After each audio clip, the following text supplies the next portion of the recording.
stay. We just did that whole major label go to Hollywood and record a record thing, but we didn't get stuck with some goofball producer. We got the producer we wanted, you know, and we don't really have any regrets about how it turned out. We think it turned out great and what we did, but I think next time around we're gonna choose a different path because it's such a well-worn path. I'm gonna trot off the beaten track. What's the different path?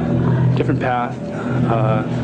Religion. No, we're gonna record in a church. No, a different path. I don't know. I think we might record the next record as we go along. Right? We might record it on a boombox. We might record the record like in an airplane bathroom because of the dynamic acoustics. Just depends, you know. We did our go to Hollywood, just like I said, we did that go to Hollywood trip. Maybe we'll record in somewhere else. Maybe some natural. Oh, we're recording some Greek theater somewhere in Greece, at the Acropolis or something. Whoa. Okay, now the first one was done more or less as a live thing. Yeah. So this time around, was it consciously like a studio effort and away from the live sound?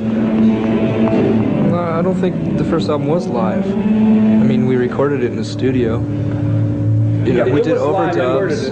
We did record it like basic tracks. No, we did. We overdubbed all guitar and vocals and yeah, everything. Oh, I thought it was pretty much one shot. It was done like 4 days, or I don't even forget how many days. Under a week, 3, 4, 5 days, something like that.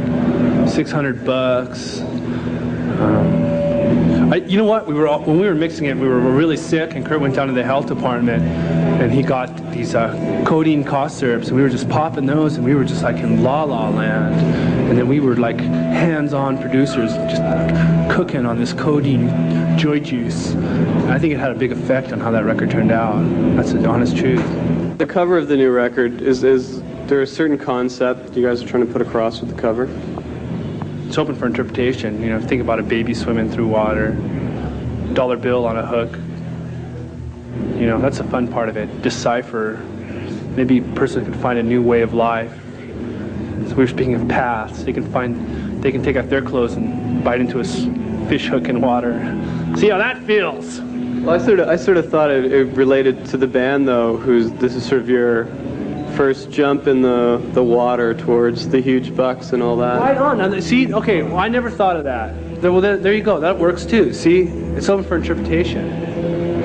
And that's the whole idea? You guys don't like explaining anything to do with your music or to do with what you're doing? Just like Ricky Ricardo said, "Splain, Lucy, splain." Lucy never did. Ricky. No, okay. Now, why don't you like talking about it though? What's the problem with going on camera and just relating a little story to do with it? There's nothing to be said. It's all in the music, man. It's all in the music. It's all in the meat. You don't think that people that are fans of you would like to hear what you had in mind, maybe, or what you were? I hear what they have in mind, you know, Yeah, or like how what they you just interpret said. it. You would. Cool. Yeah, I'd like to get some letters. This is what my analytical My idea personal is, what your critique. lyrics are about. You know, it doesn't matter. Yeah. It doesn't matter, man. You know what we do is we get all drunk and we get in these heavy philosophical conversations. What we are is we're pothead philosophers with no type of studious background or anything. We just... Okay, so what's your relationship now with Sub Pop? How are things with them? Oh, we get along with those guys. I mean, we stop by and say hi. That's about it, really. We're pretty much off the label. We're on DGC. DGC does all the work. No, there was a Sub Pop logo though on the first single or whatever. Yeah, it's going to be on the record too. It's a contractual obligation. Basically, that's it. Okay. Now, there was a little bit of bad blood at first though, wasn't there, when you guys were leaving? Yeah. It was. I think a lot of that was lack of communication and assumptions. But now we put all that behind us now, and we just get along. Because there's no reason to bear a grudge, right? Forgive and forget, huh, brother? Now, are you going to come back after a certain period of time and do like a freebie single or anything like Soundgarden did, or a freebie single? Just like my Uncle Jim said, nothing in this world is free. But I don't know. We'll probably do something like that. It's always fun to release things. Maybe we'll just go and release something, you know. Maybe we'll record a record with people on work release. So, see, because if they want to get on work release, you have to have a job guarantee. So they'll get out of jail that way. So we'll just like guarantee them a job, and they'll get out of jail. We have to help our friends. Actually, scratched into the runoff grooves on the cat butt 12-inch was something about if the man from Geffen shows up, shoot him in the head or something like that. Do you guys know anything about that? No? No. No, it was something I discovered just recently. I thought it was really ironic. First time we heard of it. So it's a cat butt single that came out a long time ago? 12-inch Sub Pop thing. It came out a long time ago? Yeah. Maybe they had a bad experience with somebody at Geffen. Well, I just wondered if Geffen had been sort of around trying to sign up other Sub Pop. Geffen tried to sign cat butt, huh? Okay, so now we've just got a brand new video from you guys. And does somebody want to tell me about that, or you don't want to explain that? It's just there for everyone's own interpretation. Who'd you do the video with? Napoleon. We did it with Max Bear, TV's Jethro, on the Beverly Hillbillies. Oh, it was Sam Bear, wrong guy. Well, this guy, no, this video takes place in a high school gym, and it's like a crazy pep assembly. It's plumb loco. Okay, now why'd you use that song for the video, first single and all that? Well, we just kind of said, hey, what songs? We were asked, what songs you guys wanted to put out first as a single, and we just thought about it. Oh, I say this song. Oh, I say that song. And we thumb wrestled, and we thought Teen Spirit. Let's do Teen Spirit as our first single.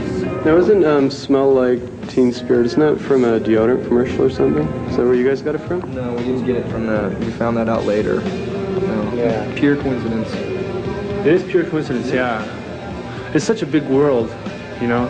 It's a small world.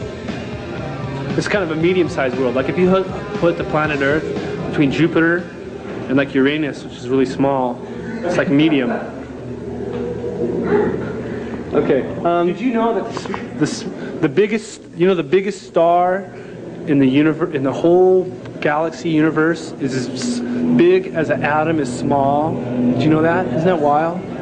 That's more pothead philosophy. Now, in between the last Sub Pop thing and this album, there seems to have been a lot of bootlegs released. And I just wondered how you guys felt about. We don't mind the live stuff. That's fine. It's just when they start bootlegging stuff that's unreleased and wasn't intended for release in the first place. That's when it starts getting kind of hairy. So you actually prefer the live bootlegs to actual studio? Sure. Coming in? Well, they always sound like crap anyway. I mean, whether it's live. Whoa! Into the interview? Here's our Okay. All right.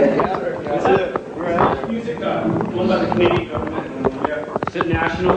They can pay for it. It's all right. Yeah. Well, thanks a lot, you guys.